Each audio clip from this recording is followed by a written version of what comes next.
antsika rehetrarehetra mpanaraka ny fandarana meteo amin'izao fotoana izao asaina mpanajana ary ianao anaraka ny fandarana hatramin'ny farany ao anatin'ny andro fahavaratra tanteraka isika eto Madagasikara.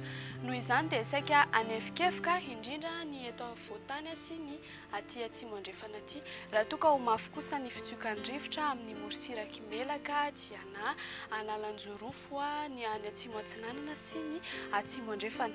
Toy izao ary ny mety toetry ny andro ho an'ny rapitso ny maraina dia ho avy ny orana ny aty amin'ny morotsiraky Sofia, ny faritry Boeny, Melaky sy Betsiboka ary Bongalava ary sisan'izay moa zany dia andrahoana na andrahoana vitsy ny andro.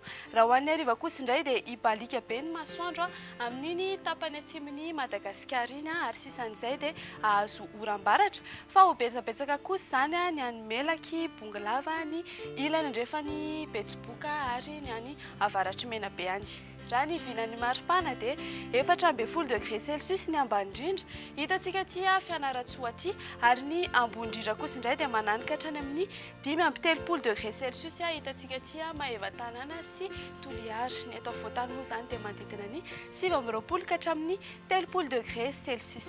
Toy izao manaraka izao ary ny mety toetry ny andro ho an'ireo tanàn-dehibe sy nosy manodidina. Andrahoana ny andro any Paris sy Milan ary Nairobi.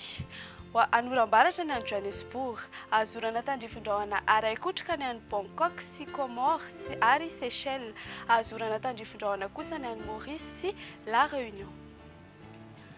Ho andrapitso ary ny masoandrotsika dia hiposaka amin'ny 5 ora mahery 1.30 minitra raha toa ka hilentika amin'ny 1 ora mahery 7.20 minitra. Izay indray ary no azonao resoanao tamin'ny ity alina ity, manome fotoananao manaraka indray veloma tompoko.